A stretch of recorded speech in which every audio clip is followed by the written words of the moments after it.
திராவிட முன்னேற்ற கழகத்தை அழிக்கணும்னு புதுசா பல பேர் நினைக்கிறாங்க. சில பேர் கிளம்பி வரிசையா வந்துகிட்டு இருக்கிறாங்க. திராவிட முன்னேற்ற கழகம் ஒரு சாதாரண அரசியல் கட்சியா அண்ணா திராவிட முன்னேற்ற கழகம் மாதிரி 10ஓட 11 இருந்திருந்தா அதை யாரும் அழிக்கணும்னு முயற்சி செய்ய மாட்டாங்க. நாம கொள்கை கூட்டங்கிறது தெரிஞ்சதுனால்தான் நம்ம அழிக்கிறதுக்கு கிளம்பி வந்துகிட்டு இருக்காங்க. குறிப்பா பாசிச சக்திகள் நம்முடைய கொள்கை கூட்டத்தை கை வச்சு பார்க்க முயற்சிக்கிறாங்க. திராவிட முன்னேற்ற கழகத்தை பேருங்க அண்ணா அவர்கள் தொடங்கினப்போ அவர் கூறின ஒரு விஷயத்தை இங்க சொல்ல விரும்புகின்றேன்.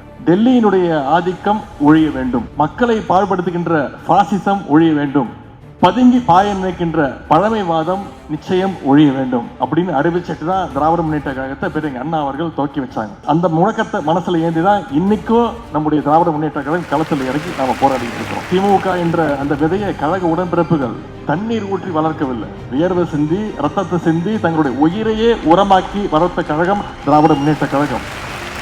உடன்பிறப்புகளுடைய தியாகத்தினாலதான் நம்முடைய இயக்கம் இன்னைக்கு ஒரு ஆலமரமாக வளர்ந்து நிற்கின்றது. அதனாலதான் பெரிய பெரிய புயல் அடிச்சாலும் யாராலும் நம்மளை தொட்டு கூட பார்க்க முடியும்.